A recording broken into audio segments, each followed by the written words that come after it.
हरे कृष्णा। तो आज हम पढ़ने वाले हैं अध्याय 4, दिव्य ज्ञान, श्लोक संख्या 3, 4.3। सेव्या मया ते योग प्रोक्त पुरातन भक्तोऽसि मे सखा चेति रहस्यम ये ततुत्तमम्। आज मेरे द्वारा वही यह प्राचीन योग यानी परमेश्वर के साथ अपने संबंध का विज्ञान तुमसे कहा जा रहा है, क्योंकि तुम मेरे भक्त तथा मित्र हो। अतः तुम इस विज्ञान के दिव्य रहस्य को समझ सकते हो। तात्पर्य शिला प्रभुपाद के द्वारा प्रभुपाद की जय। मनुष्य की दो श्रेणियां हैं, भक्त तथा असुर। भगवान ने अर्जुन को इस विद्या का पात्र इसलिए चुना क्योंकि वह उनका भक्त था, किंतु असुर के लिए इस परम गुह्य विद्या को समझ पाना संभव नहीं है। इस परम ज्ञान ग्रंथ के अनेक संस्करण उपलब्ध हैं। इनमें से कुछ भक्तों की टीकाएं हैं और कुछ असुरों की। जो टीकाएं भक्तों के द्वारा दी गई हैं वे वास्तविक हैं, किंतु जो असुरों द्वारा दी गई हैं वे व्यर्थ हैं। अर्जुन श्री कृष्ण को भगवान के रूप में मानता है, अतः जो गीता भाष्य अर्जुन के पद चिन्हों का अनुसरण करते हुए किया गया है वह इस परम विद्या के पक्ष में वास्तविक सेवा है। किंतु असुर भगवान कृष्ण को उस रूप में नहीं मानते। वे कृष्ण के विषय में तरह तरह की मनगढ़ंत बातें कहते हैं और वे कृष्ण के उपदेश मार्ग से सामान्य जनता को गुमराह करते रहते हैं। ऐसे कुमार्गों से बचने के लिए यह एक चुनौती है। मनुष्य को चाहिए कि अर्जुन की परंपरा का अनुसरण करे और श्रीमद् भागवतम के इस परम विज्ञान से लाभान्वित हो। तो कल का हमने श्लोक देखा, कल भगवान ने क्या बात बताई। वैसे आप सब में से काफी भक्तों ने बता दिया है, लेकिन पुनः उसको दोहराते हैं, थोड़ा सा रिकॉल करते हैं, रिकैप। तो कल के श्लोक में भगवान ने बताया गीता का इतिहास, कि कब इससे भी पूर्व उन्होंने ये गीता और किसको कही, और बताया कि कैसे परंपरा के द्वारा ये ज्ञान आता है, एक के बाद दूसरे तक ये ज्ञान किस प्रकार से पहुंचता है। गुरु शिष्य परंपरा क्या है, राज ऋषियों की परंपरा क्या है, ये हमने चर्चा की। साथ ही राज ऋषियों की परंपरा किस प्रकार से छिन्न हो जाती है, ये चर्चा की। और छिन्न होने पर क्या होता है, स्वयं भगवान समय समय पर आते हैं और ये दिव्य ज्ञान पुनः स्थापित करते हैं। और हमने एक बात कही कि हमें असुर नहीं बनना है। मतलब क्या था इस बात का, ऐसे ऐसा व्यक्ति नहीं बनना है जो भगवान की संपत्ति तो चाहे पर भगवान को ना चाहे या उनके दिव्य ज्ञान को ना चाहे। तो हमें असुर बनने से बचना है, इस बात की हमने चर्चा की थी। अब भगवान आगे बताएंगे कि कौन इस ज्ञान को धारण कर सकता है, कौन एलिजिबल है भगवत गीता के इस ज्ञान को समझने के लिए। तो भगवान ने बिल्कुल स्पष्ट शब्दों में ये बात बता दी कि हे अर्जुन, क्योंकि तुम मेरे भक्त हो और मेरे मित्र हो, भक्तों सी में सखा चेती, तो इसलिए मैं तुम्हें ज्ञान दे रहा हूँ। तो इससे क्या क्लैरिटी हो रही है, इलिजिबिलिटी क्राइटेरिया जो है वो क्लियर हो रहा है कि ऐसा व्यक्ति जो भगवान का भक्त है या उनका मित्र है या दोनों है, ऐसा व्यक्ति भगवत गीता के इस ज्ञान को धारण करने का सुयोग्य पात्र है। तो भगवान ने क्या किया, अर्जुन को ज्ञान दिया, क्योंकि वो सखा भी है और मित्र भी। तो यहां से हम समझ सकते हैं कि भगवत गीता के इस ज्ञान को यदि हम धारण करना चाहते हैं, इसके मूल्य को समझते हैं, तो फिर हमें सबसे पहले ये स्वीकार करना होगा कि श्री कृष्ण ही भगवान है। ईश्वर परम कृष्णा सच्चिदानंद विग्रह अनादिर आदिर गोविंदे सर्व कारण कारणम। लेकिन असुर इस बात को स्वीकार नहीं कर पाते। वो स्वीकार नहीं कर पाते हैं भगवान की सत्ता को। उनको परम पद पर आसीन वो देख नहीं पाते हैं। उनका हृदय ईर्ष्या से भरा रहता है। तो जब वो स्वीकार नहीं कर पाएंगे श्री कृष्ण को भगवान, तो फिर उनकी वाणी को, उनके द्वारा दिए गए इस मधुर गीत को, भगवत गीता को, इस दिव्य ज्ञान को वो कैसे स्वीकार कर सकते हैं, नहीं कर सकते। और वो स्वीकार नहीं करते हैं, इसलिए भगवान कह रहे हैं कि वो पात्र नहीं है, उनको ये ज्ञान नहीं दूंगा मैं। तुम्हें दे रहा हूं क्योंकि तुम मेरे भक्त भी हो, मित्र भी हो, मुझसे ईर्ष्या नहीं करते हो। तो भक्त जानता है भगवान श्री कृष्ण जो है परम भोक्ता है, परमेश्वर है। पूरी सृष्टि के स्वामी हैं, और उनको पूरी सृष्टि का स्वामी स्वीकार करने के कारण उनकी कही हुई हर एक बात में वो विश्वास करता है, उसको स्वीकार करता है कि भगवान जो कह रहे हैं वो अकाट्य सत्य है। उसका कोई और कहना चाहिए सब्स्टिट्यूट नहीं है। वो एकमात्र सबसे लाभकारी बात उस जीव के लिए है। तो अर्जुन सखा और भक्त होने के कारण क्या है, उसके हृदय में भगवान के प्रति ईर्ष्या नहीं है। क्यों कह रहे हैं भगवान ये बात के उसको दिया जाना चाहिए जो मित्र है और जो भक्त है। वो इसलिए कह रहे हैं क्योंकि मित्र के हृदय में या भक्त के हृदय में स्वामी के प्रति या सखा के प्रति ईर्ष्या नहीं होती।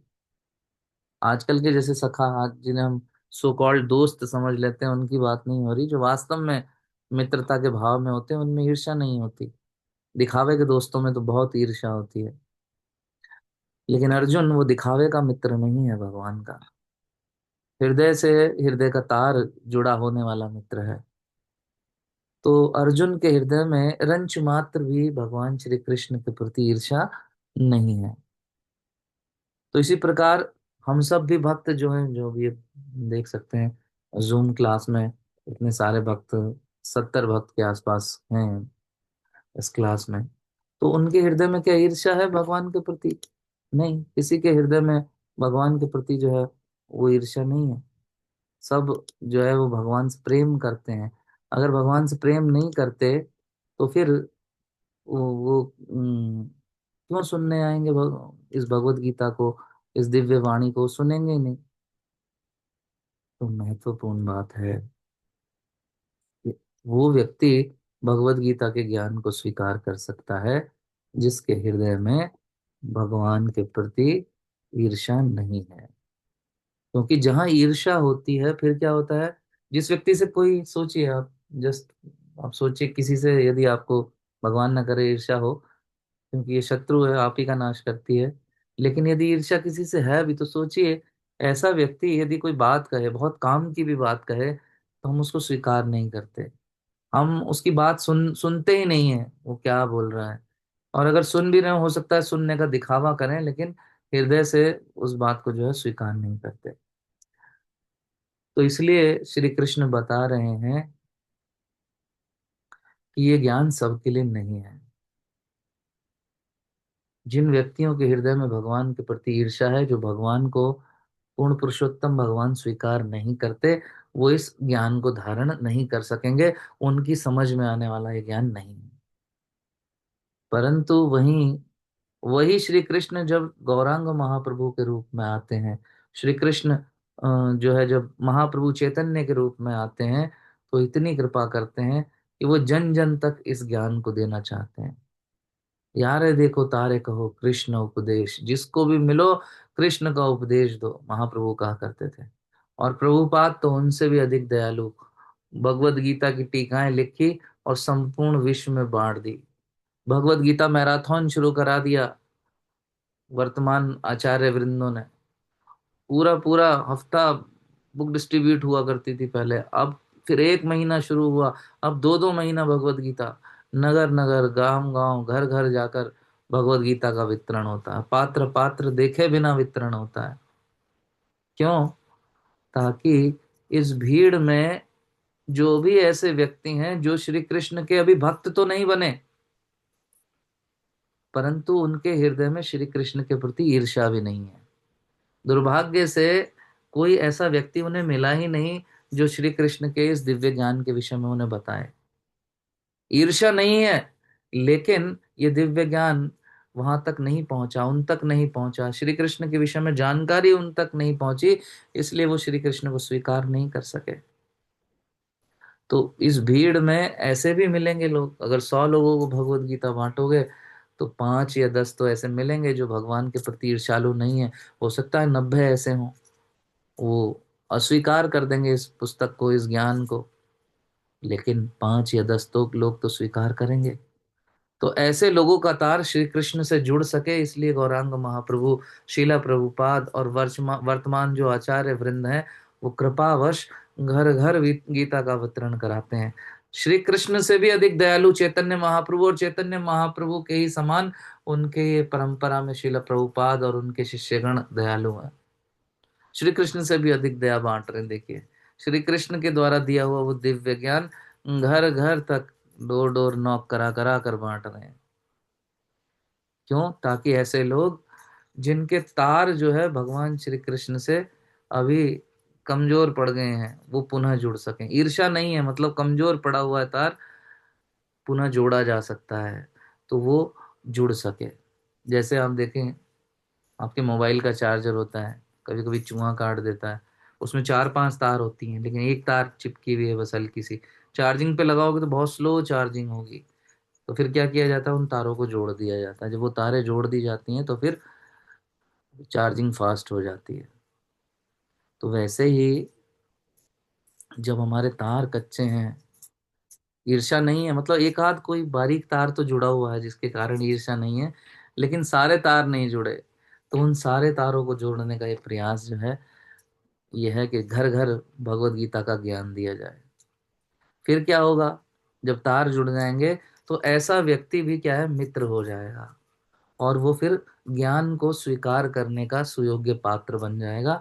और फिर भगवत गीता को पढ़कर सुनकर, अन्य टीचर्स से सुन के, फिर वो इस ज्ञान को स्वीकार करके अपने जीवन में अंगीकार करके इसका लाभ प्राप्त कर लेता है। अगला श्लोक है 4.4। उसमें अर्जुन क्या कह रहे हैं?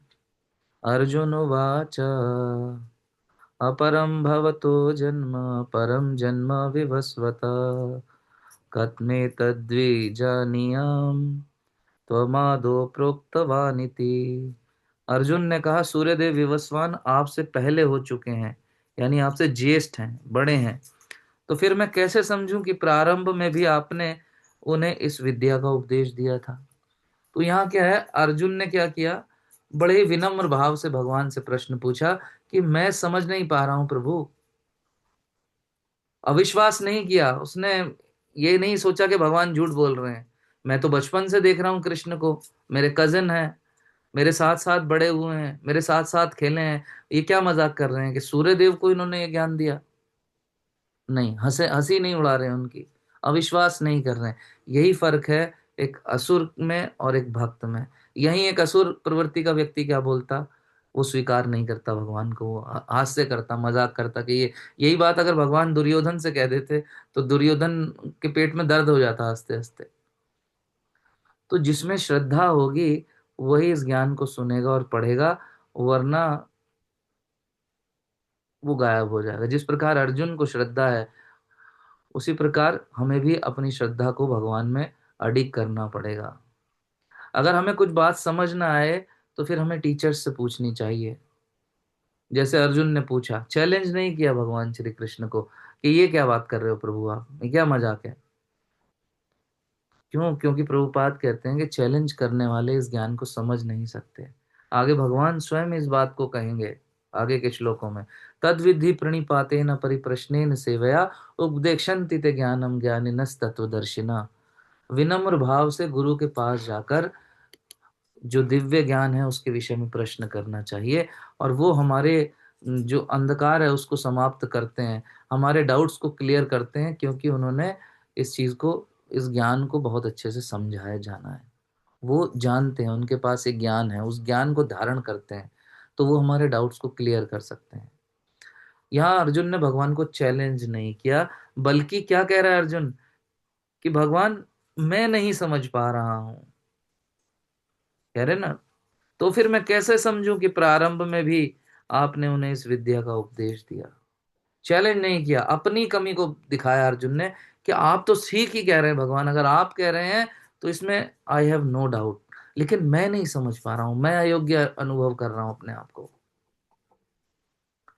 तो अब क्या है, भगवान आगे के श्लोकों में अर्जुन की द्विधा को दूर करेंगे। अर्जुन के हृदय में जो यहाँ पर संशय आ गया है, दुविधा आ गई है, तो अब आज हम चौथा श्लोक हमने अभी पढ़ा, तो पांचवें श्लोक से भगवान बताना प्रारंभ करेंगे कि श्री कृष्ण कौन है, क्या करते हैं, उनको जानने से क्या प्राप्त होगा, ये दिव्य ज्ञान किस प्रकार से जीव की सहायता कर सकता है।